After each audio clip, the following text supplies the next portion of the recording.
Howdy! I'm doing my review today while my family is on vacation in Texas. And what's more Texas than a truck? And what a truck we got today. What we're looking at is a kind of a rare truck. It's a base model express work truck, but it's been optioned and upgraded to make it more like the base consumer model Bighorn. So where that leaves us is with a truck that doesn't have a bunch of extras, but it has exactly what you'd want, like carpeted floor mats, backup camera, keyless entry, and a 5.7 liter V8. Now this owner has upgraded the head unit, the wheels, and otherwise it's stock. So yeah, it's big and yeah, it's powerful, but let's see, will it fit the fam? I'm Mr. Brand. These are my three kids, and this is a 2016 Ram 1500 Crew Cab. Join us in our journey to find the ultimate truck to fit the fam.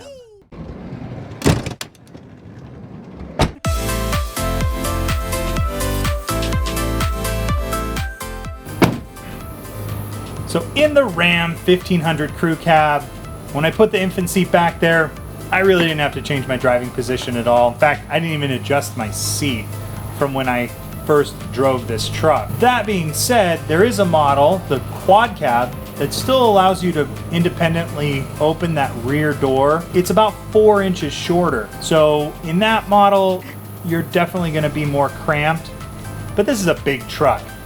Being closer to the steering wheel may not be a bad idea.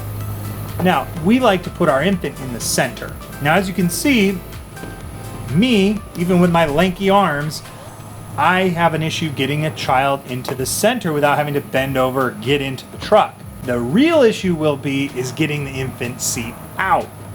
Not all car seats are created equal here, and some are easier to pull out than others. When you start reaching into that center seat from a truck like this, you're probably gonna have to climb in there, especially if you put bigger wheels or a lift.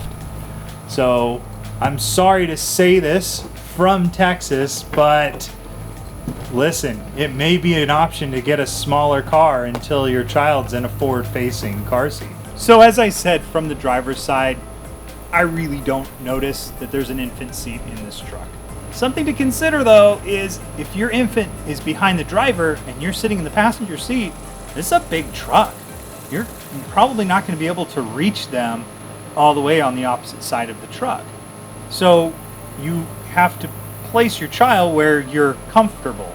Another thing that I ran into with this truck is the fact that the air conditioning vents for the back are on the floor. Now I'll get into a little more about that later, but while the truck does cool down relatively quickly, there's no direct air to your infant. The seatbelt comes from behind the seat, so it was difficult to pull into place. Once in place, the buckle needed 2 hands to be properly latched, but she was ultimately able to buckle unassisted. So obviously in the Ram 1500, it's a very wide vehicle, so you're not going to have too much of an issue fitting 3 car seats across the back seat. In fact, with my narrow fit Dionos, I was able to give my kids a little bit extra elbow room, which was nice. The 2 things that I ran into was, number 1, which seems to be a Dodge thing in 2016, the center buckle does not lock or to have that auto locking feature. So it only does what's called cinching. So I had to use my center Diono as a booster only and not as a actual 5-point harness, which is not my preference. Second is that, as you can see in this diagram, this is how the top tethers work. Now I'm giving you a second to try and figure it out. So basically what happens is you have fabric loops that you run your top tether through the center and move over to one side or through over to the opposing side. So it's a little bit confusing. It takes a couple tries to figure it out. My biggest challenge would be if I had to take these car seats out twice or 3 times a week, I would be worried that that webbing would start to deteriorate really fast. I would also worry that the way that it actually latches in place, it's very difficult to get tight Now, as you can see, when my kids are getting in the car, my daughter, she's 6. She's a little bit taller than most kids her age. She's able to do it. Takes her a couple tries the first time she did it, but overall she was able to get in just fine. The little ones would never have been able to open up this back door by themselves. It's a big truck. The doors are heavy. Secondly, my son getting in, there's nothing for him to grab onto.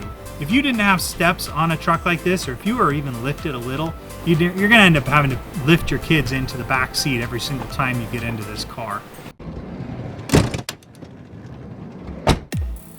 So obviously this is a truck. I'm not going to spend a lot of time on the cargo area. I did want to mention that with the crew cab configuration, this has a 5.7 foot bed. Also, what's nice is that it has a locking tailgate, so you can unlock it from your key fob, and you can get to the full length of the bed.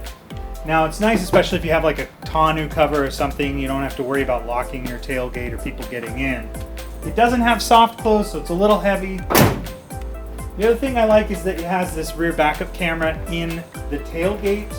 You can actually see, with this camera, you can actually see your tailgate hitch and your rear bumper. So you know exactly where you are when you're backing up. In a full-size truck, that can be pretty darn important.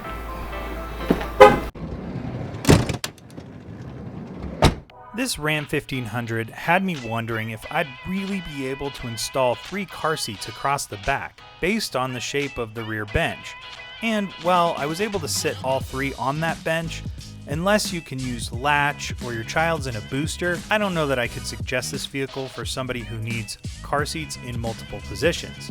But then, this truck surprised me in many ways. Aside from the great power and smooth transmission, the doors are easy enough that my kids were able to get them open on their own, and despite what it looks like from the outside compared to other models, the interior space and legroom was great. While you might consider comparing this to a Ford F-150, you can usually get a really good price on a Ram, and I think it'd be worth it. Hey, thank you so much for checking out Fit the Fam today. If this was helpful at all, make sure that you hit the like and subscribe icon right over here. And if you're continuing to shop, over here is a vehicle that's comparable to the one we just reviewed. Again, thank you so much. I'm very fortunate to be able to make videos for you, our Fit the Fam family. Have a good one.